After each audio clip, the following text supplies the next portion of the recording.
Bon, bonjour à tous, et désolé pour ce petit retard dû à quelques petits problèmes techniques.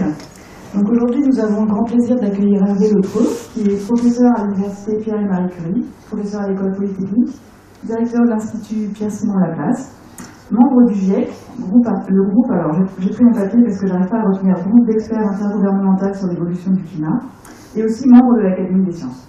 Donc il va nous parler de sa spécialité, le climat, et notamment de l'après-COP 21. Merci beaucoup. Donc, je vais essayer effectivement de parler d'un sujet qui a déjà reçu beaucoup d'attention médiatique, en essayant peut-être de revenir d'abord aux enjeux du problème, la manière dont s'est développée cette inquiétude sur le changement climatique, et puis de mettre en parallèle peut-être les résultats qui ont été obtenus lors de la COP 21, ce qui manque aussi en termes de prise en compte de ces problèmes dans le futur. Alors la première des choses, pour commencer cet exposé, je crois que c'est peut-être de bien définir ce qu'est le système climatique et ce qu'est la notion de climat. Alors, on confond beaucoup et c'est quelque chose qui est un peu préjudiciable pour la manière dont on arrive à présenter nos disciplines et nos interrogations. La notion de météorologie, le temps qui fait le lendemain, et puis la notion de climat. Alors le mot climat, je ne suis pas helléniste, mais c'est un mot grec qui veut dire inclinaison. C'est l'inclinaison des rayons solaires.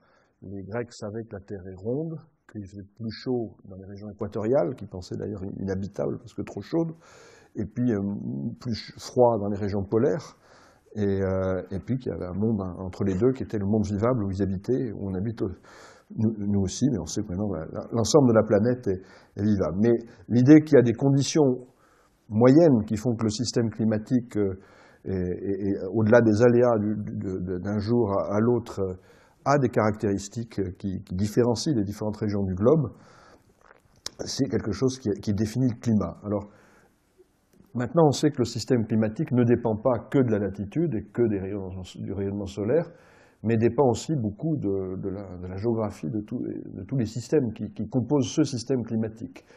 On a deux fluides, l'atmosphère qui est un fluide très rapide, qui est un fluide qui par sa rapidité, justement, détermine très largement la géographie on peut appeler les régimes climatiques sur la planète. Un fluide beaucoup plus lent, l'océan, qui est mis en mouvement d'ailleurs par l'atmosphère en grande partie. Et puis des composantes terrestres, des composantes de glace, des composantes ensuite, et toutes ces composantes, je ne vais pas être trop long dans la liste, mais échangent au travers de facteurs qui sont très différents, des facteurs énergétiques, y compris le mouvement, comme je l'ai dit, mais aussi le cycle du carbone, et puis le vivant. Le vivant est un élément qui unit toutes ces composantes climatiques, et la biosphère est un élément majeur du système climatique. Alors, le système climatique détermine le climat comme étant les modes statistiques d'évolution du climat sur des échelles de temps assez longues, donc les moments statistiques, peut-être. Donc dans ces moments statistiques, il y a les moyennes, mais il y a aussi les choses qui peuvent survenir de manière rare, et donc les risques climatiques. Une tempête violente et rare, ça fait partie du climat d'une région. Et le climat d'une région, c'est donc quelque chose qui est essentiel dès qu'on veut parler d'infrastructure, dès qu'on veut parler d'agriculture et de filières agricoles, ou dès qu'on veut parler d'aménagement du territoire de manière générale. Donc c'est quelque chose de très concret, le climat, et l'évolution des climats, c'est quelque chose qui est tout aussi concret que de savoir en fait s'il faut s'habiller différemment le lendemain, et ça renvoie donc à des enjeux extrêmement précis sur lesquels je reviendrai à la fin. Alors, le climat de la planète a entre 4 et 5 milliards d'années d'âge. Si on renvoie à des périodes très longues comme ça, la planète a subi des variations climatiques importantes. Les variations climatiques les plus récentes sont celles qui sont associées à l'ère quaternaire, les 2 millions d'années où on a des hominidés, et on a en gros oscillé en permanence entre des âges glaciaires et interglaciaires. Et le dernier âge glaciaire est il y a 20 000 ans, et ce qui fait la particularité de l'époque dans laquelle on vit, c'est que depuis 10 000 ans à peu près, on est dans une phase relativement stable du changement climatique, et on peut expliquer ça, les âges glaciaires interglaciaires, leur succession est très largement liée un forçage astronomique, hein, les irrégularités de la rotation de la Terre autour du Soleil et de la direction de l'axe de rotation de la Terre sur elle-même. Et donc on a un âge chaud, assez long, assez stable, et cette stabilité se marque par beaucoup de paramètres qu'on peut analyser, mais il y en a 3 que j'ai retenus sur ce diagramme pour commencer, c'est les 3 gaz à effet de serre qu'on va retrouver un peu plus tard dans mon exposé. Vous avez 3 gaz à effet de serre, ici sur 10 000 ans, et il y a une stabilité tout à fait remarquable de leur composition durant cet âge chaud où se sont développées nos civilisations. Alors ce qui fait la rupture climatique, c'est effectivement le fait que, vous voyez ici, à la fin, on a une augmentation des gaz à effet de serre qui est marquante. Alors c'est pas, les échelles ici ne sont pas trop trompeuses. On est à 270 parties par million, donc ce CO2 c'est une petite partie de la composition atmosphérique, mais qui augmente brutalement de presque une moitié en plus. Hein, c'est le diagramme que j'aime bien, mais qui est d'un des rapports du GIEC. Donc, le GIEC c'est un outil d'expertise qui fait pas de recherche en tant que tel, mais qui prend l'information des recherches en cours et qui essaie de la synthétiser avec des diagrammes qui sont souvent intéressants, et celui-là je le réutilise depuis longtemps, mais le CO2 a continué d'évoluer jusqu'à 400 parties par million, donc c'est une moitié en plus par rapport à l'époque pré-industrielle. Et le méthane a lui été multiplié par 2 ou 3, et l'oxyde d'azote a été lui augmenté de 10 ou 20%, un petit peu moins, c'est lié à l'agriculture. Alors on va beaucoup revenir sur le rôle du CO2 qui va jouer un rôle majeur. Et ce qu'on peut voir sur ce diagramme, c'est qu'en fait l'augmentation du CO2, c'est en fait quelque chose de récent. Et alors je voudrais consacrer un peu de temps aux échelles de temps de ce problème climatique. Il y a souvent des confusions qui sont de 2 ordres, les échelles de temps, les échelles d'espace. J'essaierai d'y consacrer un peu de temps. Alors j'essaie de montrer là qu'on va se focaliser sur une période entre guillemets récente, celle de nos civilisations au sens large, et puis on va aussi, dans cette période récente, peut-être restreindre les évolutions aux décennies antérieures et futures qui nous concernent. Alors, d'abord un mot sur les gaz à effet de serre. Donc l'effet de serre, c'est un effet qui est finalement un effet naturel. J'ai éliminé les transparents relatifs à ça pour essayer de le dire simplement avec quelques mots. C'est un effet qui est un effet d'inhibition du refroidissement de la Terre. La Terre reçoit du rayonnement solaire, émet, pour équilibrer son bilan énergétique, émet un rayonnement infrarouge vers l'espace, mais ce rayonnement infrarouge n'est pas émis directement, il est absorbé par des gaz qui sont présents dans l'atmosphère. Sans l'effet de serre, et c'est un effet naturel depuis toujours, sans l'effet de serre, la température de la planète serait à peu près de moins 18 degrés Celsius, et la planète ne serait pas vivable au sens où elle l'est aujourd'hui. Donc l'effet de serre est quelque chose qui est naturel, et cet effet de serre naturel qui rend la planète habitable est dû à des gaz qui sont des gaz traces à l'échelle de la planète. Alors le plus abondant de ces gaz traces, c'est la vapeur d'eau. La vapeur d'eau représente quelques millièmes de la composition atmosphérique. C'est un gaz qui est recyclé très rapidement par le système climatique. Donc les actions humaines ne conduisent pas à le modifier de manière très forte. Par contre, il joue un rôle réactif extrêmement fort et il amplifie les changements climatiques. Donc on le retrouvera rapidement, mais on le retrouvera dans la suite de l'exposé. Les autres gaz que j'ai montrés sont des gaz qui au contraire, ont un cycle assez lent dans l'atmosphère. Le CO2 reste une centaine d'années, c'est-à-dire qu'au bout de 100 ans, on peut parler de demi-vie, ce n'est pas tout à fait aussi strict que les demi-vies des éléments radioactifs, mais au bout de 100 ans, la moitié à peu près du CO2 en masse qu'on a mis à un moment donné est encore dans l'atmosphère. Pour le méthane, c'est moins, c'est une grosse dizaine d'années. Pour l'oxyde d'azote que j'ai mentionné à la fin, c'est aussi une centaine d'années. Donc c'est des gaz qui restent longtemps, qui vont se stocker dans l'atmosphère et qui vont agir, alors malgré des quantités en masse qui sont très faibles comparées à la masse de l'atmosphère. Le CO2, alors c'est en volume, et je vais faire la traduction mentalement, mais c'est 0,027% de la masse atmosphérique. Donc c'est quelque chose qui est faible. Et donc on est dans le cas où des gaz qui sont en toute petite quantité, finalement, relativement à la masse atmosphérique, peuvent jouer un rôle capital, et donc qui sont à notre portée. Ils sont à notre portée. Alors, il y a une image qui n'est pas de moi, qui est le créateur de mon laboratoire, M. Pierre Morel, il y a longtemps, qui consistait à dire que si on veut faire bouger un camion, on donne des coups de pied dedans, c'est très difficile, sauf si on donne le coup de pied juste sur l'accélérateur. Et l'effet de serre, c'est vraiment le système de contrôle du système climatique auquel on peut toucher et qui va réagir de manière extrêmement forte.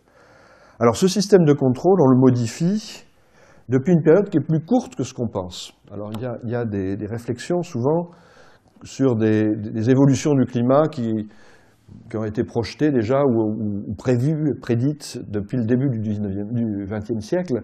Il y a effectivement eu dans les années, au début du XXe siècle, un savant suédois, Svante Arrhenius, qui a eu le prix Nobel de chimie, qui s'intéressait aussi au problème des gaz à effet de serre. Lui voyait le problème de l'augmentation des gaz à effet de serre et du réchauffement que ça pouvait provoquer comme quelque chose de positif, qui pouvait nous préserver de la prochaine glaciation. Mais il faut dire qu'au rythme où on émettait du gaz à effet de serre à cette époque, c'était effectivement quelque chose qui pouvait avoir un effet seulement dans la durée assez longue. Alors aujourd'hui, les choses se sont accélérées progressivement, et cette courbe est destinée à le montrer. Et il faut imaginer que cette courbe, ce sont des milliards de tonnes par an. Alors j'ai collé 2 diagrammes, un qui fait partie d'un livre. Alors les sources sont dans les 2 cas l'Agence internationale pour l'énergie, mais on l'a mis dans un livre avec Jean-Marc Jancovici il y a déjà quelques années. Ça a été en 92. Un peu avant le sommet de la Terre de Rio. Et vous avez ici les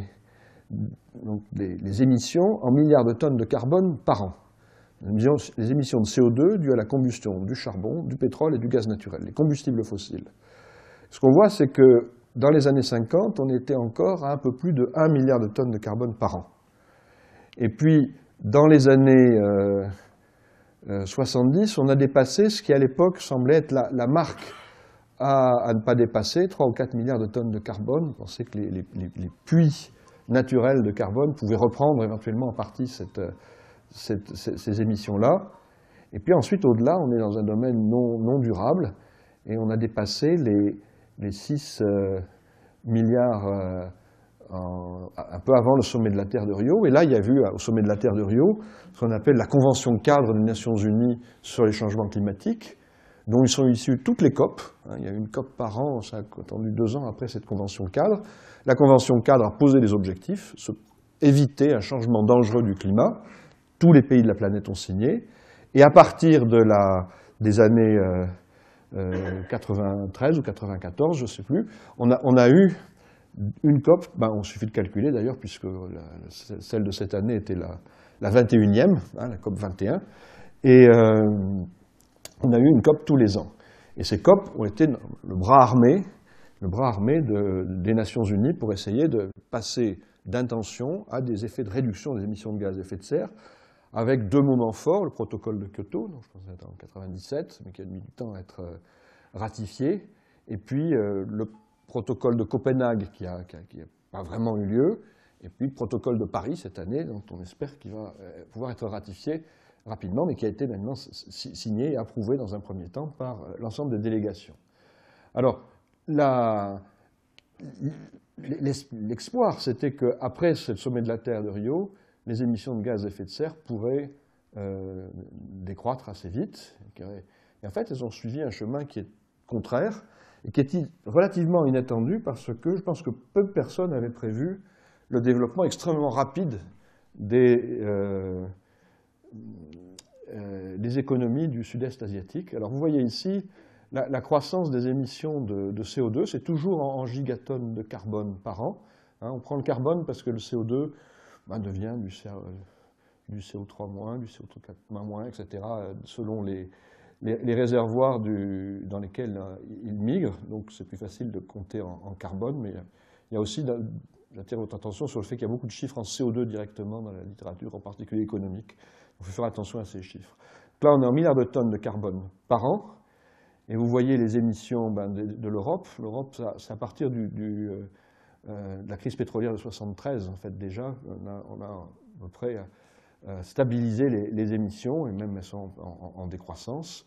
Les États-Unis ont fait ça avec retard, mais il y a quand même, contrairement à ce qu'on pense souvent, un petit décrochement des émissions américaines depuis quelques années. Par contre, la Chine a fait ce qui est un effet de rattrapage extrêmement rapide par rapport aux économies occidentales. Aujourd'hui, par habitant, la Chine émet à peu près comme les Européens, et les Européens émettent à peu près 2 à 3 fois moins que les Américains. Donc on est quand même dans un effet qui est un effet de rattrapage, mais qui s'est fait à une vitesse absolument colossale. L'Inde suit un petit peu plus loin. Donc on est dans une phase où les émissions de gaz à effet de serre continuent de croître. Alors si on revient à cela, il faut voir ces évolutions comme des vitesses. Je reviendrai, on émet des gaz à effet de serre, on a des obstacles climatiques, ces effets se cumulent dans le temps. Vous imaginez ça, puisque le CO2 reste dans l'atmosphère très longtemps, comme une bouteille qu'on remplit de CO2, hein, et puis il y a une limite, c'est celle des effets en température qu'on ne veut pas dépasser, et cette bouteille se remplissait à un certain rythme il y a 50 ou 60 ans, elle se remplit 10 fois plus vite. Dans tous les cas, ce qui est important, c'est de réaliser que les effets, en fait, sont récents. La perception qu'on a de ces problèmes est récente. Il y a 2 choses qu'il faut bien avoir en tête quand on parle d'échelle de temps pour le système climatique. D'abord, c'est que cet effet de cumul des gaz à effet de serre, il prend un peu de temps pour être actif, pour produire des résultats. Et ensuite, les gaz à effet de serre sont un système qui inhibe le refroidissement de la planète, mais c'est un peu comme quand on met le feu sous la casserole, il faut attendre un petit peu de temps pour que la température effectivement augmente. Le réservoir de chaleur principal, celui qui échange avec l'atmosphère, chez nous, c'est les 50 premiers mètres d'océan en moyenne. Et ça fait quelques décennies. Donc, à tout moment, on est en déséquilibre à cause de l'océan.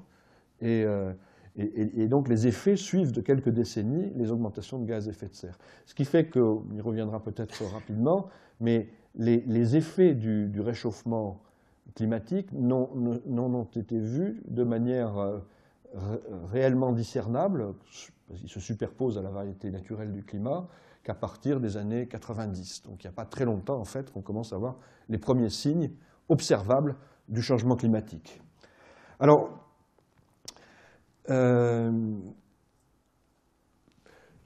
peut-être un mot supplémentaire sur le CO2 pour signaler un autre problème qui est lié au vivant et à la végétation. Donc, là, vous avez un petit diagramme qui souvent... Alors, il a été fait en moyenne sur les années 2000-2009, donc les chiffres sont un petit peu inférieurs à ce que j'ai dit. On est maintenant à 10 milliards de tonnes de carbone. À l'époque, on était en moyenne, sur cette période, à 8 milliards de tonnes de carbone par an. Alors, les pétagrammes ou les gigatonnes, ça, c'est des unités que les anglo-saxons aiment bien. Mais c'est des milliards de tonnes. Et il faudrait le donner en kilogrammes si on était respectueux du système international. Donc, vous avez ici les émissions de gaz à effet de serre par l'industrie. Alors, il y a toujours un problème, et ce problème, finalement, n'est pas si neutre. On ne sait pas représenter les gaz à effet de serre, ils sont transparents, complètement. Donc, là, on met ces cheminées d'usine avec des fumées. Ça alimente une confusion très grande entre les problèmes de pollution et les problèmes d'effet de serre. Il y a 2 problèmes qui sont vraiment un peu superposés. Le problème des gaz polluants, qui sont des gaz qui restent peu de temps dans l'atmosphère parce qu'ils sont chimiquement actifs, et puis ils sont aussi nocifs pour la santé, dans la plupart des cas, parce qu'ils sont chimiquement actifs, parce qu'ils sont associés à des petites particules. Et puis les gaz à effet de serre, qui seraient des gaz très pacifiques pour la plupart. Les fréons, d'ailleurs, qui ont été introduits par les activités humaines, l'ont été parce que c'était des gaz très stables. Ils attaquent la couche d'ozone, on s'en est rendu compte après, mais en dehors de ça, c'est des gaz très stables. Donc, et on en émet maintenant qui n'attaquent pas la couche d'ozone et qui ont un effet de serre parce qu'ils restent longtemps dans l'atmosphère. Donc, il y a une différence mais voilà un facteur d'émission important. Mais vous avez un autre facteur d'émission qu'on oublie quelquefois, c'est la déforestation. Donc ce n'est pas négligeable, c'est peut-être 15% à peu près des émissions. Beaucoup de mal à le quantifier de manière exacte. Et ces émissions-là se répartissent au départ dans 3 réservoirs. Migrent par l'atmosphère souvent, mais il y a une partie qui est reprise immédiatement par le sol et par les océans. Et en gros, c'est la moitié dans l'atmosphère, un quart dans les océans. Et maintenant, on a beaucoup de bouées qui permettent de faire des mesures assez exactes dans les océans.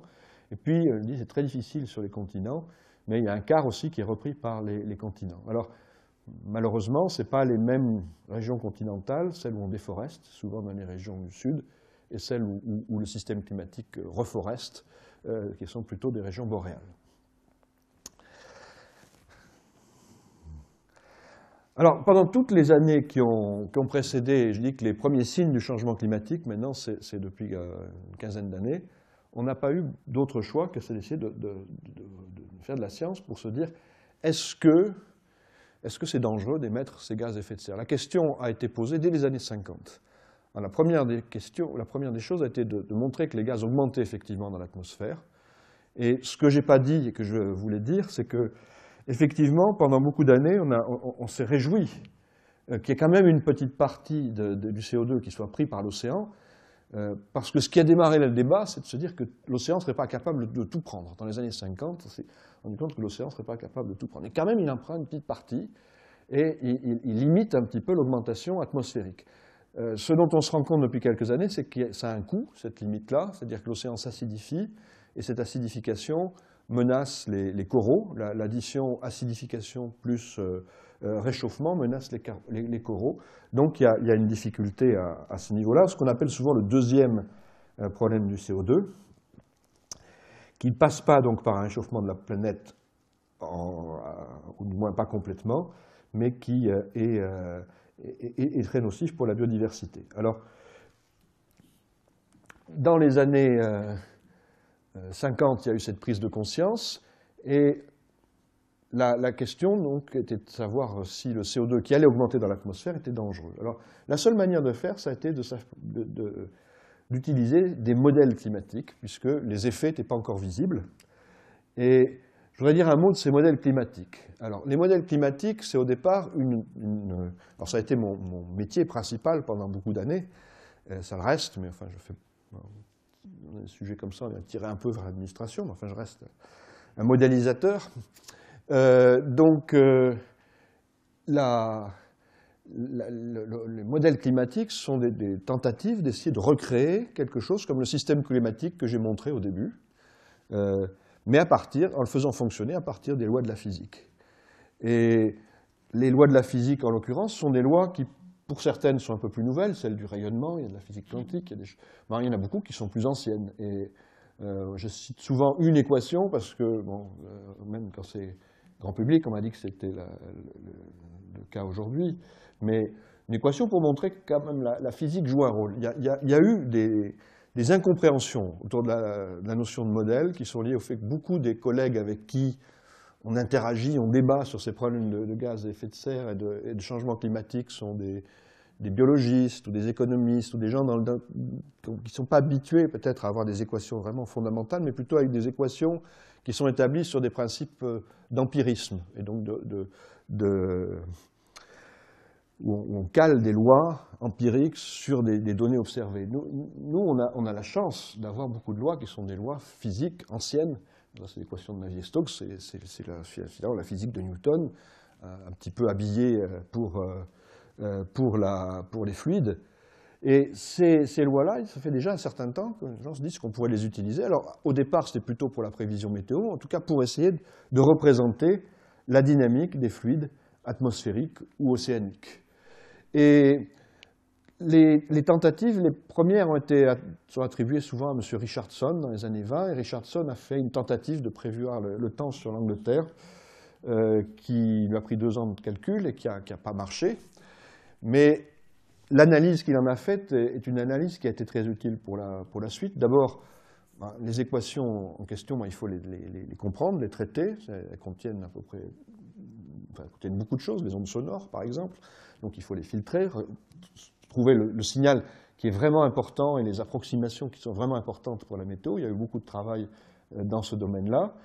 Et puis ensuite, il faut, comme il y a le fait de trouver des solutions exactes de Navier-Stokes, c'est toujours un des grands défis du XXIe siècle pour les mathématiques, utiliser des méthodes de discrétisation, de résolution par du calcul brut.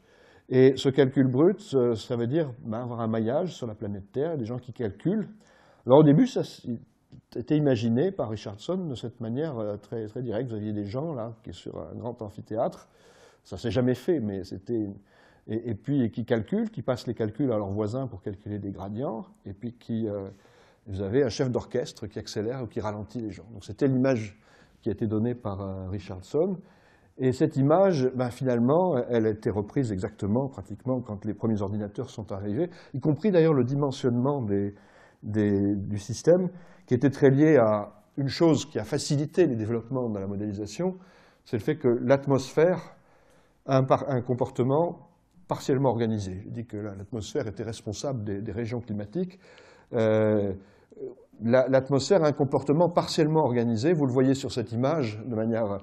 C'est une image radar un tout petit peu stylisée qui servait à faire la publicité d'un instrument qui est maintenant en l'air depuis longtemps, américain, que j'aime bien parce qu'on voit bien effectivement... c'est une image qui se veut instantanée. On le voit à l'équateur. Ici, on a la montée de l'air. Et qui est du poteau noir, et puis de part et d'autre, on a l'air qui descend avec ce qu'on appelle la ceinture des déserts, quelquefois, et puis on a les systèmes des moyennes latitudes, avec des tourbillons horizontaux, où l'air monte lentement. Voilà. Donc c'est partiellement organisé, on comprend pourquoi, on le comprend de manière théorique, à peu près, enfin on comprend beaucoup de choses de manière théorique, on comprend pourquoi c'est des grands tourbillons, et la modélisation s'est appuyée là-dessus, c'est-à-dire que le pari qui a été fait, c'est de dire finalement, on peut asseoir une modélisation du système climatique, une compréhension de ce qu'est l'atmosphère, de comment ça fonctionne, de comment fonctionnent les océans, sur d'une part les lois des échanges radiatifs, et d'autre part les lois du mouvement, mais appliquées à ces grandes échelles qu'on observe. Donc ça a été le travail de beaucoup d'années, et ce travail de beaucoup d'années, il a servi à construire donc des modèles qui sont des modèles où on a les différentes composantes du système climatique. Donc là, un modèle climatique, alors moi je parlais tout à l'heure de l'Institut Pierre-Simon Laplace que je dirige, c'est un institut qui a regroupé 9 laboratoires de la région parisienne, il y a plus de 1000 personnes dans ces laboratoires, 1400 je crois maintenant, mais tout le monde ne travaille pas ensemble, mais une partie des efforts de ces laboratoires qui sont réunis autour de plusieurs projets communs pour traiter le système climatique comme un tout, au niveau de l'observation, au niveau du partage des données et des banques de données, et puis aussi au niveau de la modélisation. Donc il y a un modèle, et un modèle de ce type, c'est quelque chose qui prend travail de 50 à 100 personnes pendant 10 ou 20 ans, c'est quelque chose qui est un effort de longue durée, et ce modèle, il comprend un module atmosphérique qui distribue un petit peu tout à l'échelle de la planète, y compris donc des éléments de chimie, chimie du carbone, chimie des gaz toxiques, qui fait l'interface avec une surface continentale, il y a de la végétation, il y a des rizières, il y a beaucoup de choses, et puis qui fait l'interface, puis ensuite on a l'interface de tout ça avec les océans, la glace de mer, la biogéochimie, le phytoplancton. Les modèles se veulent une réplique la plus exacte possible du système climatique terrestre. Alors, les instituts qui développent ces modèles, il y en a au total une vingtaine à l'échelle de la planète. Une vingtaine, ça veut dire, je sais pas, c'est un peu approximatif, mais je dirais 6-7 en Europe, 6-7 en Amérique du Nord, et peut-être aussi, pareil, un peu partout répartis sur le reste de la planète. Et ces modèles-là sont toujours un peu en compétition les uns avec les autres. Quand on assemble autant d'éléments pour faire un modèle, ça veut dire qu'on prend des partis pris, on prend des partis pris numériques, on prend des partis pris physiques, on essaie d'affiner au mieux les choses. Donc chaque modèle essaie d'aller le plus loin possible dans l'exploitation des choix qu'il a fait. Et ensuite, il y a des comparaisons. Alors les comparaisons, elles portent sur des exercices communs. Il y a un phasage. Les rapports du GIEC sont tous les 6 ans à peu près. C'est le temps qu'il faut pour avoir un cycle complet d'analyse de la science dans nos domaines. Donc finalement, la communauté scientifique, petit à petit, s'est mise sur ce cycle de 6 ans. Le dernier rapport du GIEC est paru en 2013. Le prochain sera en 2020. Dans nos laboratoires, on commence à faire l'analyse du prochain rapport les simulations qui serviront pour les prochains rapports du GIEC. Et il y aura 2-3 ans de travail à plein sur les ordinateurs du CEA pour faire ces simulations. Ça, c'était les exemples de simulation du dernier rapport du GIEC. C'est un exercice du Programme mondial de recherche sur le climat qui s'appelait CEMIP5. Donc, des simulations longues, donc avec un cœur qui était un gros cœur, il y a un rapetissé, mais qui était le cœur obligatoire pour faire partie de ces évolutions, enfin de ces analyses, et puis des choses un tout petit peu plus ciblées, avec des reproductions de climat du passé lointain, passé récent, et puis des projections dans le futur et des analyses de processus. Et il y a de l'ordre d'un millier de publications croisées d'analyses de ces modèles qui ont été faits et de vérification des modèles. Donc c'est un travail collectif, concurrentiel, parce qu'on détermine vite quels sont les modèles qui sont mauvais, et qui est un travail qui est celui d'une communauté organisée à l'échelle internationale. Alors ce travail, il a servi à essayer de regarder l'impact des différents gaz à effet de serre. Alors, je ne vais pas être trop long, mais je montre souvent ce diagramme juste pour dire qu'effectivement, on parle toujours du CO2. La notion de gaz à effet de serre, de forçage radiatif de l'atmosphère, c'est le CO2. Vous avez ici le méthane qui peut fournir de l'ozone. Enfin, il n'y a pas d'oxygène dans l'atome dans la molécule de méthane, mais ça sert à catalyser des réactions qui peuvent produire de l'ozone. Vous avez les halocarbones ou les fréons, on dit quelquefois, donc le protoxyde d'azote, les gaz réactifs rapides, qui produisent aussi des particules qui peuvent réfléchir à l'osmose. Vous avez toute une série de choses qui sont importantes. Donc il y a une différence entre faire de l'alerte un petit peu générale sur les problèmes climatiques et puis se projeter vraiment dans des domaines d'action où on veut envisager des taxes, des répartitions d'efforts, etc. Et donc nos modèles essaient de prendre en compte la diversité de tous ces forçages, sachant qu'ils sont assez différents. Alors, le GIEC a aussi fait des scénarios qui étaient des scénarios d'émissions de gaz à effet de serre basés sur l'analyse de documents prospectifs qui pouvaient relever de la démographie, de l'économie, des filières technologiques. Et vous avez donc des scénarios d'émissions plus lents. Scénario vert, par exemple, c'est des émissions de gaz à effet de serre qui culminent en 2050 à 10 milliards de tonnes de carbone. Bon, on y est déjà, en fait, depuis quelques années. Donc, c'est un scénario qui est dépassé. Et puis, vous avez des scénarios qui sont plus effrayants. Avec celui-là s'appelle FI, ça veut dire fossil intensive. On brûle le charbon, le pétrole, autant qu'on peut. Et ce qu'on peut faire ensuite, c'est avec le modèle, c'est calculer beaucoup de choses. On a accès à des détails géographiques dont je montrerai quelques-uns. Mais on regarde les températures moyennes. Température moyenne, vous voyez que ici, selon les modèles, ça s'étend entre un peu moins de 2 et presque 3. Et puis, selon les modèles ici, ce scénario-là, ça nous conduit de 4 à 6 degrés. Alors ça, c'est des chiffres qui ont été des chiffres qui ont été obtenus au début des années 2000. Et ces chiffres-là ont beaucoup inquiété parce que 4 à 5 degrés, c'est ce qui nous sépare d'un âge glaciaire. Quand on regarde la différence de température entre un âge glaciaire et aujourd'hui, pour la planète, on est à 4 ou 5 degrés d'écart. Donc ça veut dire que les scénarios les plus probables qu'on puisse imaginer en termes d'émissions de gaz à effet de serre nous conduisent à changer le climat de la planète en quelques décennies d'un ordre de grandeur qui est l'équivalent d'une transition climatique entre un âge glaciaire et la période pré-industrielle.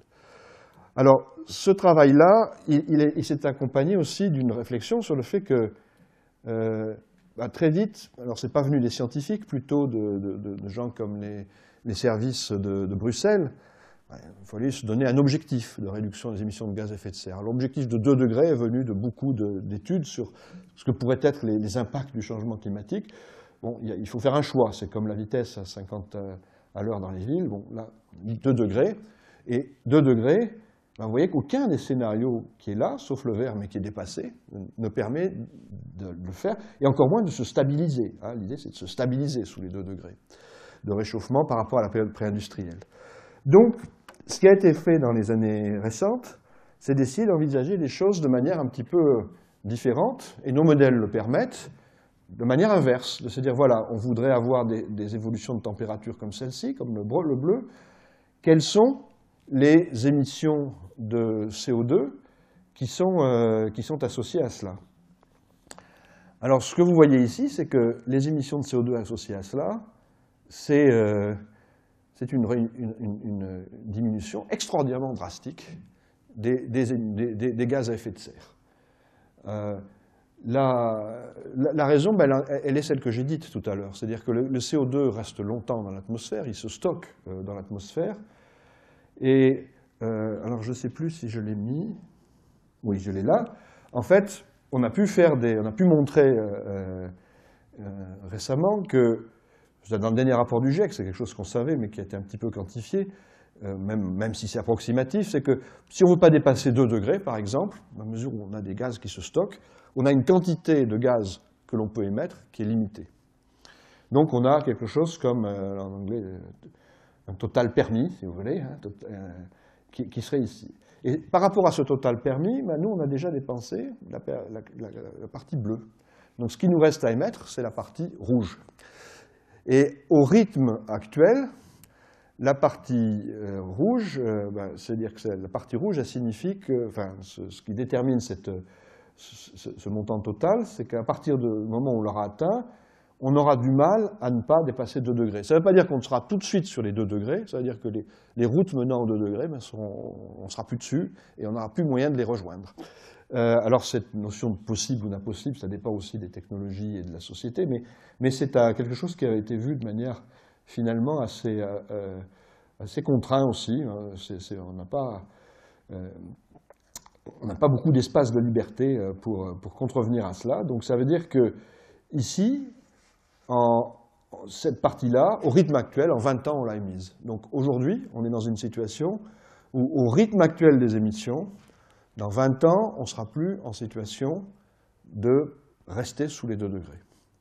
Donc la nécessité de diminuer les émissions de manière rapide est très grande. La seule manière de s'en sortir, c'est éventuellement de faire ce qu'on appelle des émissions négatives, c'est-à-dire d'avoir des technologies qui permettent d'aller reprendre une partie du CO2 dans l'atmosphère. Alors on peut imaginer, depuis longtemps on connaît le bois qui permet de prendre du CO2 dans l'atmosphère. Généralement le bois on le laisse pourrir, donc c'est plutôt un recyclage. On pourrait imaginer de l'utiliser dans des centrales où on capte le CO2, on enfouit le CO2, comme on voudrait aussi le faire pour des centrales charbon ou pétrole. Donc on est dans un système qui est un système où on pourrait imaginer avoir des émissions négatives. Pour le moment ça se fait lentement. Il y a à la fois, je pense, mais ça n'engage que moi, mais je pense pas beaucoup d'appétence des grands industriels sur ces problèmes-là, et pas beaucoup d'appétence non plus des organisations militantes sur ces problèmes-là, parce que tout ce qui est technologique n'est pas vu toujours avec sympathie. Donc aujourd'hui, on est quand même contraint par le fait qu'on a déjà émis beaucoup de gaz à effet de serre. Alors, ce qui est remarquable, c'est le fait, j'en reviens à la conférence de la COP, c'est le fait que, finalement, ce qui a été signé à Paris, c'est l'accord de tous les pays de la planète pour dire que, oui, il faut être à l'équilibre carbone dans la deuxième moitié de ce siècle. L'équilibre carbone, ça veut dire qu'on n'émet pas plus de gaz à effet de serre que ce qui permet l'équilibre entre, d'une part, les émissions naturelles ou artificielles dans l'atmosphère, d'autre part, la capacité d'absorption des sources, du sol, de l'atmosphère et des océans. Donc, ça veut dire que c'est signé en toutes lettres, pratiquement, pour tous les pays de la planète, le fait qu'on doit, dans le milieu de ce siècle, dans la deuxième partie de ce siècle, se séparer du charbon, du pétrole et du gaz naturel. Moi, je suis resté ému, pour dire un mot un peu neutre, par le fait que tous les pays de la planète, représentés au début par leurs chefs d'État, pour la plupart, ont signé un document qui dit cela. Alors ensuite, il reste à savoir comment c'est possible et comment on peut arriver à faire ça. Alors, il y a deux choses. Il y a le fait que ce qui a accompagné la conférence de Paris, c'était aussi l'idée d'interroger les États. Qu'est-ce que vous voulez faire? Qu'est-ce que vous pouvez faire? Il y a eu beaucoup de manière à essayer de partager le gâteau, hein, le fardeau, comme on dit en anglais. Et là, la démarche était un peu différente. Elle a été de demander à tous les États de la planète, et 150 ont rendu leur copie, qu'est-ce qu'ils voulaient faire, qu'est-ce qu'ils pouvaient faire. Alors, ces copies, ça s'appelle les INDC, les contributions déterminées nationalement et qui sont des intentions à ce stade. Le I, à l'envers, c'est pour des intentions. Donc si on essaie de regarder ces intentions, on est confronté à une difficulté, c'est que la conférence de Paris, stricto sensu, portait sur les périodes 2020-2030. Donc ce qu'ont promis les États, c'est des choses sur la période 2020-2030. Alors ce qu'on peut faire, c'est d'essayer de regarder les routes possibles d'émissions qui conduisent à 2 degrés, telles que le GIEC les a déterminées, en fonction de quelles sont les vitesses d'évolution sociale, de technologie, etc., qui permettent de réguler la vitesse maximale de décroissance des émissions. Et il l'a fait dans 2 cas, si on se permet les émissions négatives, ici, ou si on ne se les permet pas, en haut. Alors là, on peut situer par rapport à ces chemins-là 2 types de résultats, ce qui se passerait si on ne fait rien, si les États continuent comme aujourd'hui, c'est la flèche noire, une certitude diverse sur ces calculs. Et puis, ce qui se passerait si les États font vraiment ce qu'ils ont dit. Alors, certaines déclarations sont conditionnelles, surtout celle de la Chine, donc il y a aussi des incertitudes. Les États-Unis s'arrêtent en 2025.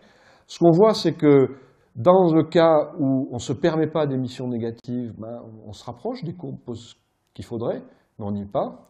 Il manque la moitié au moins. Et puis, dans le cas où on se permet des émissions négatives, on peut peut-être s'approcher des trajectoires qu'il faudrait.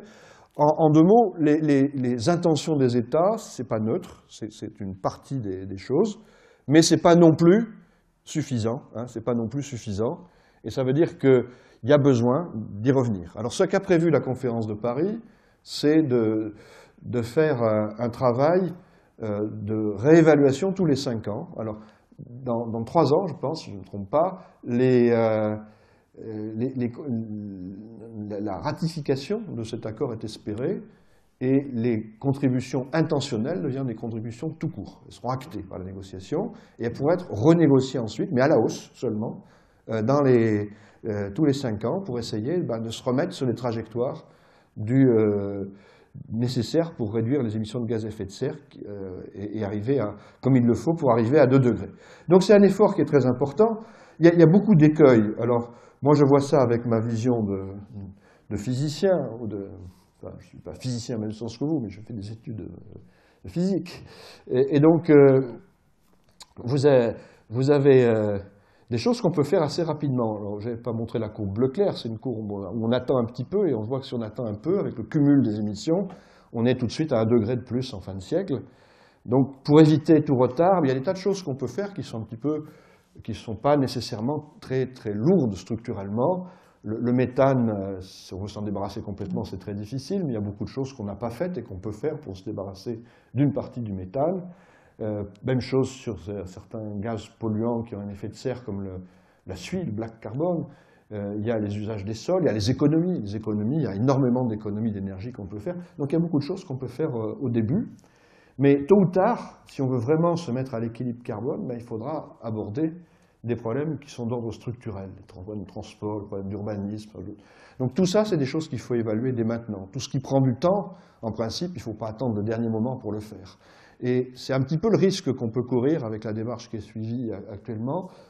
Beaucoup de pays on parle de reforestation dans des régions où la forêt peut avoir tendance à repousser toute seule, des choses comme ça. Donc il faut faire attention à la réalité des efforts structurels tout au long du siècle. Et puis il y a ce problème, est-ce qu'à un moment donné, on n'a pas vraiment besoin d'émissions négatives? Mais dans tous les cas, c'est un effort qui est absolument considérable, qui est demandé. Moi, j'ai entendu un collègue allemand parler d'implosion induite, provoquée de l'économie du carbone. C'est quelque chose qui demande vraiment un effort extrêmement important. Et si une chose m'a surprise pendant la conférence, c'est que pour beaucoup de gens, pas tous heureusement, J'ai l'impression qu'il y a une forme d'inconscience par rapport à ça. On s'engage pour le climat, mais on n'a pas une idée très précise de quelles sont les mesures qui vont être prises.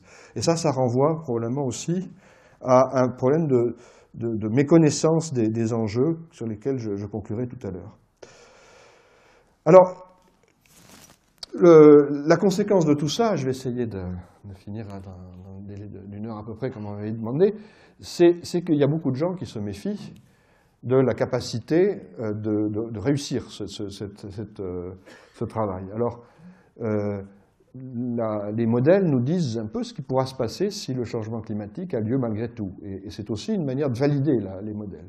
Alors, vous avez ici deux scénarios. Un scénario de réchauffement où on a limité le réchauffement à 2 degrés à peu près. On voit ce que ça fait sur la planète. Ce n'est pas neutre. Il y a des régions continentales qui sont plus réchauffées, des régions polaires. Il y a la région du Gulf Stream qui éventuellement, enfin, il y a une certitude sur le signe de ce qui peut se passer selon les modèles. Quand il y a des traits assurés, les modèles ne sont pas d'accord entre eux sur le signe de ce qui peut se passer localement. Et puis, si on laisse le système dériver, on a des réchauffements qui sont beaucoup plus forts sur la planète. Alors, ce qui est intéressant, c'est de regarder ce que le modèle est capable de faire dans d'autres circonstances. Vous avez ici le climat que représente le modèle quand on fait la différence entre l'époque pré-industrielle et l'époque glaciaire. Donc ça, c'est le réchauffement simulé qui correspond assez bien au réchauffement observé. Et voilà ce que fait le modèle quand on laisse dériver. Je disais, c'est assez marquant. On est dans l'équivalent un peu de cette transition glaciaire-interglaciaire. Et bon, le modèle, c'est un modèle qui fait 1 million de lignes de code, c'est quelque chose comme ça. On en change 4 ou 5 pour passer de ces différents changements, pour simuler alternativement ces différents changements. Et on voit qu'il a une certaine cohérence en fait, dans ce qu'il fait par rapport aux données observées dans le passé. Alors, un autre élément qui confirme qualitativement les prévisions des modèles, c'est le fait que quand on regarde les changements observés récemment, ils confirment les prévisions. Et c'est une chose qui est nouvelle depuis maintenant une quinzaine d'années peut-être, c'est qu'on voit les premiers signes du changement climatique. Pendant des années, on n'avait que les modèles et les prévisions des modèles. Aujourd'hui, les changements observés sont là et ils ressemblent à ce que les modèles avaient anticipé. Vous voyez, le réchauffement plus fort dans la région polaire, plus fort sur les continents, c'est un peu moins clair sur l'Antarctique, mais l'Antarctique fond en fait, et fond plus vite que ce qu'on attendait. Donc on est dans quelque chose qui est similaire. Quand on dit qu'on est à 95% sûr qu'il y a un changement climatique lié aux activités humaines, le 95%, il vient d'une interrogation qu'on peut numériser un peu, c'est quelles sont les chances de reproduire un signal de réchauffement comme ça à partir de ce qu'on connaît des modes de variabilité naturelle du climat. Il y a toute une série de modes de variabilité naturelle du climat qu'on a appris à déchiffrer. C'est un travail de beaucoup de centaines, de milliers de personnes. Et si on prend ces modes-là, on a que peu de chances d'arriver à reproduire exactement, enfin de reproduire ce type d'évolution. Voilà, alors il n'empêche que quand on passe de ces évolutions qualitatives à des évolutions quantitatives, on a toujours des problèmes, on a des difficultés, donc il y a toujours une recherche importante. C'est très lié aux nuages, et on peut penser qu'on pourra progresser dans l'évolution de ce diagnostic. Il y a eu un effort majeur qui a été fait ces dernières années d'envoyer une constellation de satellites avec des instruments qui mesurent différents paramètres de la couverture nuageuse. Donc vous avez un LIDAR. Donc le LIDAR, c'est un instrument qui a été fait partiellement dans notre laboratoire à Polytechnique. Ça, c'est un autre instrument français qui a été fait à Lille qui mesure qui mesure le rayonnement dans des directions de retour, de réflexion du rayonnement solaire, et qui permet de savoir si on est face à des cristaux, des gouttelettes d'eau, des différentes informations de ce type, la taille de ces cibles. Et puis vous avez d'autres instruments, des radiomètres de toutes sortes, des radars, etc. Donc avec ça, on est capable de regarder la couverture nuageuse de manière tridimensionnelle, ses différents aspects, savoir comment elle réagit. Il faut qu'on ait un signal climatique qui la fasse agir, la fasse réagir. Donc on a eu un El Niño cette année. On peut penser que petit à petit, on va être capable de mieux centrer les résultats des modèles, d'avoir des meilleures évaluations quantitatives. Il y a d'autres éléments, mais tout n'est pas prévisible, et j'y vais y revenir dans une minute. Il y a d'autres éléments qui sont directement liés au réchauffement, le relèvement du niveau de la mer, qui est lié à la fonte des grands glaciers continentaux. Donc on est à 35 cm par siècle aujourd'hui, on pense que ça va s'accélérer, les prévisions sont d'un relèvement du niveau de la mer de 50 à 100 cm en fin de siècle. On voit décroître la banquise arctique, alors la banquise est flotte, pardon, donc c'est de l'eau de mer gelée qui elle, ne participe pas au relèvement du niveau de la mer. Hein. Il y a aussi de la dilatation des océans qui participent, mais pas à la fonte de la banquise arctique. Et la banquise arctique, elle est passée de quelques mètres d'épaisseur, de 3 mètres en gros à 2 mètres, et surtout la couverture de la banquise arctique en fin d'été, la couverture pérenne, a beaucoup diminué, presque de moitié, ce qui veut dire que le rayonnement solaire peut rentrer dans l'océan Arctique, peut chauffer l'océan Arctique et qui a un effet d'emballement à ce niveau-là. Il y a aussi le vivant qui réagit de manière très vite, très rapide aux éléments de chauffage direct. C'est vrai pour les végétaux, avec une difficulté d'avoir la production primaire nette, de la photosynthèse dans les régions très chaudes, si ça se réchauffe encore plus, alors que dans nos latitudes, on peut avoir, ce que je disais rapidement, une extension des saisons de croissance de la végétation qui amène une extension de la reforestation dans certaines régions de haute latitude, ou de la revégétalisation, si je puis dire, dans ces latitudes-là. Alors tout ça, c'est ce qu'on comprend bien. Il y a un élément qu'on comprend moins bien, qualitativement, mais qu'on est moins capable de prévoir, c'est tout ce qui est lié à la pluie. Alors, vous avez ici une carte et c'est pourtant un paramètre essentiel.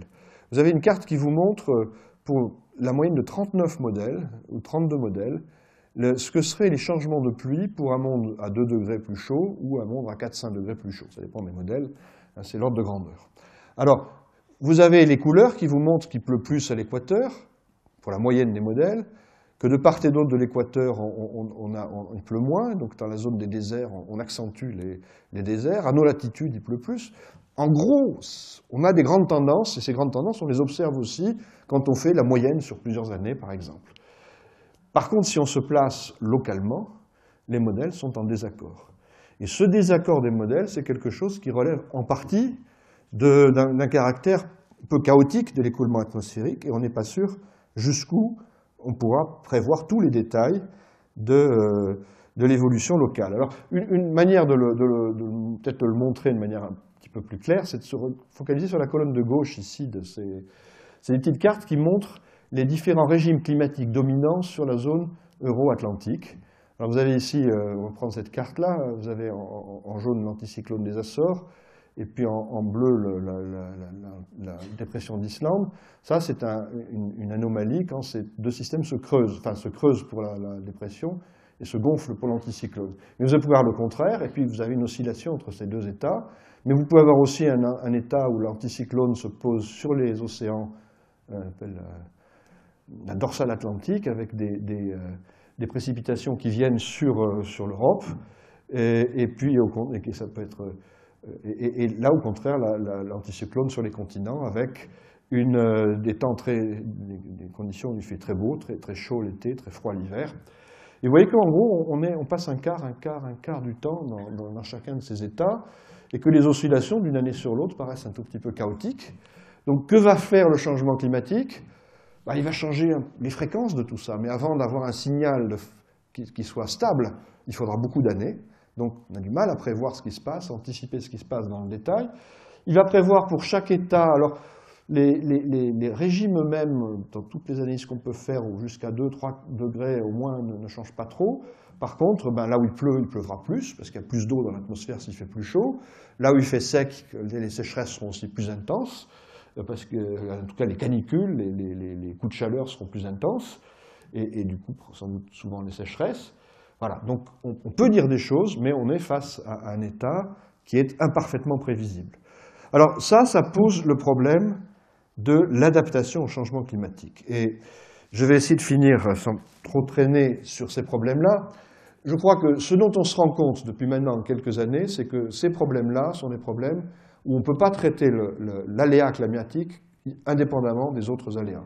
On est dans un monde où on a des problèmes climatiques, mais on a aussi des problèmes, par exemple, de maintien de la biodiversité, des problèmes sociaux, des problèmes politiques, des États en guerre. Il y a beaucoup de choses sur la planète. Il faut arriver à inscrire le problème climatique dans ce domaine-là, et d'autant plus que c'est devenu un problème urgent. Alors ça, c'est dans le rapport du groupe 2 du GIEC auquel j'ai participé la dernière fois.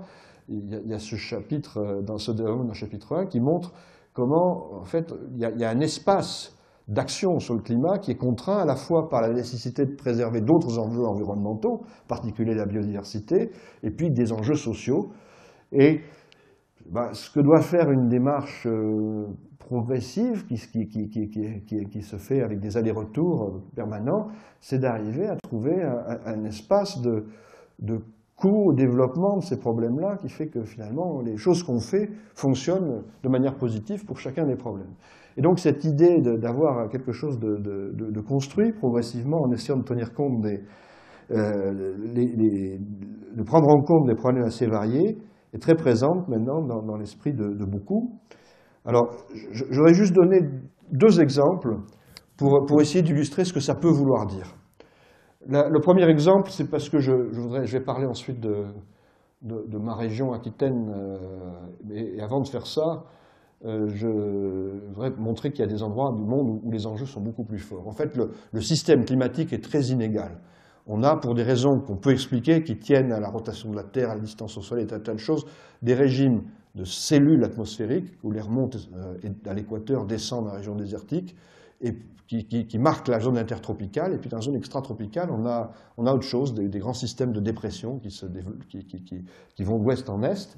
Ça veut dire que, en gros, dans ces pays du Sud, il y a une saison des pluies, et puis éventuellement, beaucoup d'endroits, puis elle peut ne pas être là, 1 an, 2 ans, 3 ans. Il y a eu des sécheresses très longues au Sahel, par exemple, et aussi des périodes d'inondation très, très marquées.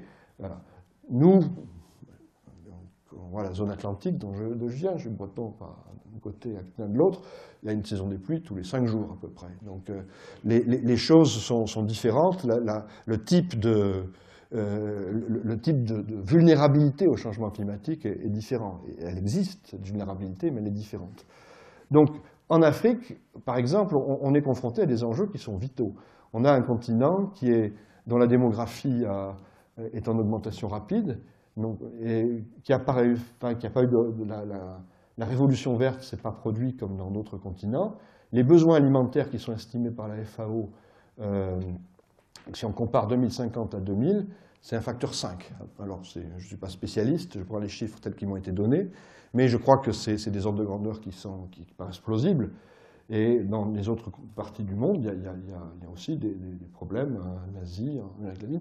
Ça veut dire que le facteur climatique joue un rôle adverse par rapport à des conséquences, par rapport à des enjeux qui sont très forts et qui sont orientés et adverses pour la chaleur, perturbants pour la précipitation qu'on sait moins bien prévoir. Donc les enjeux d'adaptation sont très forts. Comment est-ce qu'on adapte ces économies-là à des aléas qu'on connaît pour une part, qu'on connaît moins bien pour une autre part? Les enjeux sur ces pays-là sont très forts. Et c'est ce qui a déterminé à avoir une enveloppe, dont les fameux fonds verts, qui sont pour une part destinés à ce que ces pays n'utilisent pas les mêmes énergies productrices de CO2 qu'on a utilisées dans l'Occident, mais aussi pour s'adapter à ce que ces pays-là voient comme une réparation nécessaire ou une compensation nécessaire pour des dommages qu'ils subissent sans les avoir provoqués. Alors je vais sauter quelque chose et parler de ce rapport sur l'Aquitaine. Je viens de présenter mes origines. Je travaille en région parisienne depuis très longtemps. Mais on a fait un rapport qu'on a appelé à un moment le GIEC Aquitain. Bon, l'idée était la même, c'est de se dire qu'il y a certainement de l'information sur ce que peut être pour représenter le changement climatique dans une région comme la nôtre, comme celle-là, comme celle de l'Aquitaine.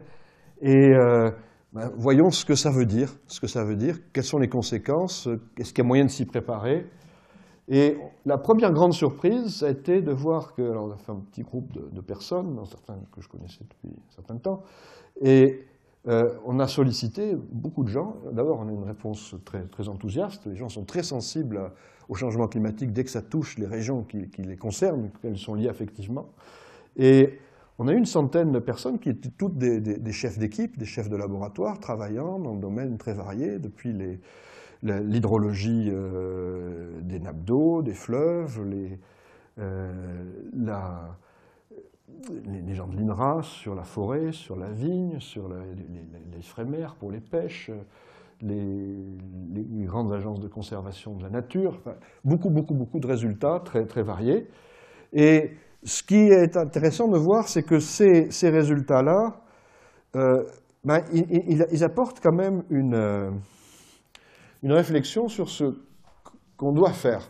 Il y a une dissymétrie en termes de changement climatique entre les actions qu'on appelle d'atténuation, c'est-à-dire diminuer les émissions de gaz à effet de serre. Là, il y a une urgence absolue parce que les gaz à effet de serre se stockent dans l'atmosphère. Il ne faut pas attendre, il faut le faire très vite. Et puis, la réponse, en termes de climat local, qui est nécessaire aussi, cette réponse, elle prend un peu plus de temps. Ce n'est pas qu'elle est très longue, mais elle prend un peu plus de temps. Et donc, comme elle prend un peu plus de temps, on peut essayer de réfléchir à ce qu'il faut faire.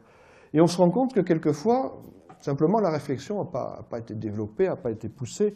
Il y a une difficulté de saisir la communauté scientifique pour tous ces problèmes-là. On s'est rendu compte qu'il s'agisse de l'analyse des INDC que j'ai présentée, c'est nous qui finalement avons été frappés à la porte de Mme Royal en disant voilà, on pourrait faire des analyses. Ce n'était pas venu nécessairement à l'esprit de tout le monde qu'il y avait des scientifiques qui pouvaient être analysés, ces documents produits par les États. Et donc, c'est un peu la même chose pour tout ce qui est de l'adaptation au changement climatique. On a, par exemple, on a des vagues de chaleur importantes. Si on regarde l'Aquitaine, que produisent tous les modèles, 2003, en plus, toutes les quelques années, à partir du milieu du siècle. On essaie de trouver une trace de prise en compte de ça dans les travaux sur l'urbanisme de la région. On a un petit peu de mal. Donc, je pense qu'il y a des sollicitations sur la prise en compte de ces choses-là, de manière très concrète, et on pourrait parler de l'eau, on pourrait parler de... Il y a un autre domaine que j'aime bien citer quand j'ai comme ça, c'est le littoral. Vous avez un littoral d'abord sableux qui, lui, est soumis à des aléas atmosphériques qu'on a du mal à préciser, mais vous avez aussi... mais qui se protègent si on est derrière les dunes, et vous avez des villes qui sont devant les dunes, comme Lacanau. On peut discuter, est-ce que Lacanau doit reculer derrière la dune? Donc il y a des discussions qui ont lieu. Vous avez des éléments lagunaires, comme la Gironde ou le bassin d'Arcachon, avec des zones qui sont submersibles le long de la côte. Autrefois, il y avait des systèmes, j'ai appris récemment, de protection, qui étaient des bassins à poissons, des bassins qui permettaient d'encaisser les choses. Aujourd'hui, est-ce qu'il faut créer des infrastructures le long de ces rives pour protéger des populations, pour protéger, il y a ici, je pense que Château-Margaux doit être exactement ici. Il y a des activités économiques qui ont un certain renom. Donc, je pense qu'il y a un élément important qui peut être d'utiliser l'adaptation au changement climatique comme un élément de débat démocratique et de prise de conscience autour de ces problèmes. Il faut résoudre des problèmes locaux, mais au-delà, et je pense que c'est important parce qu'une des choses qui me frappe aujourd'hui, c'est que les enjeux qui sont devant nous sont des enjeux qui sont impossibles à tenir s'il n'y a pas une prise de conscience dans l'ensemble des populations, puisque c'est tous les pays du monde, qui est plus large qu'aujourd'hui. Quand on voit ce qu'il faudrait faire pour diminuer les émissions de gaz à effet de serre, on ne peut pas imaginer que c'est l'affaire de quelques hommes politiques dans leur coin qui peut régler ça. C'est-à-dire, il y a une volonté de ça. Moi, je me pose souvent la question, est-ce que les hommes politiques vous écoutent? Soi-disant, nous on a autre chose à faire, on est occupés, mais eux, ils pourraient quand même... Et en fait, il n'y a nulle part un bouton du CO2, que je ne pourrai jamais rentrer dans le bureau du président, mais je pense qu'il doit y avoir un bouton pour les armes atomiques, mais je pense qu'il n'y a nulle part un bouton du vert, du CO2 pour diminuer les émissions de CO2. C'est quelque chose qui ne peut se faire que via l'ensemble de la société, tous les étages territoriaux, toutes les entreprises, et c'est une prise de conscience qui ne peut se faire que si on comprend mieux les enjeux. Il y a de ce point de vue-là des documents qui sont quelquefois des enquêtes qui sont un peu alarmantes. L'ADEME fait régulièrement une enquête, Daniel Bois de Cevipof à Sciences Po. Il y a une question ouverte. Il y a une question, est-ce que vous pensez que le changement climatique c'est très important, 80%, mais le réchauffement, à quoi est-ce qu'il est dû? Alors là, une question est ouverte, on n'en souffle pas de réponse. Il y a une grosse hésitation. Les gens qui disent gaz à effet de serre, c'est 15%. 15% des gens. Donc la compréhension de ce que sont ces enjeux-là, donc il y a ozone, il y a pollution, enfin il y a un mélange de choses. La compréhension de ces enjeux-là n'est pas là aujourd'hui. Et je crois que s'il n'y a pas une compréhension partagée de ces enjeux-là, eh ben, je ne crois pas que ce soit possible. Honnêtement, je ne crois pas que ce sera possible et je crois qu'on ira vers un réchauffement important parce que dans tous les domaines que l'on voit, celui qui résistera le moins aux différents lobbies, c'est la tentation de laisser filer. Et je pense que c'est ce qui se produira s'il n'y a pas, quelque part, une prise de conscience plus large. Cette prise de conscience, elle peut aussi s'appliquer, les INDC dont je parlais, ces contributions des États, c'est un matériau citoyen extraordinaire. Les États ont tous dit ce qu'ils allaient faire, c'est écrit dans des documents sur Internet, on peut aller vérifier. Alors pour nous, scientifiques de ces disciplines-là, c'est aussi, je pense, un devoir d'essayer de mettre en place des systèmes de vérification, de mesure du CO2, des flux de CO2. Alors c'est des choses qui ne vont pas se faire en quelques années, l'ONU fait aussi des choses, mais en tout cas, je crois qu'il y a besoin d'une forme un tout petit peu plus active d'interrogation sur ces problèmes-là. Voilà, donc je vais m'arrêter là, mais je pense que la COP de Paris, en fait, c'est un succès diplomatique, mais c'est un succès qui pose autant de questions qu'il n'en clôt. Alors, je dirais qu'il y a tout un tas de débats dont j'espère qu'ils sont clos un peu par la réunion de Paris, mais ça en ouvre d'autres qui sont peut-être encore plus difficiles. Voilà, merci.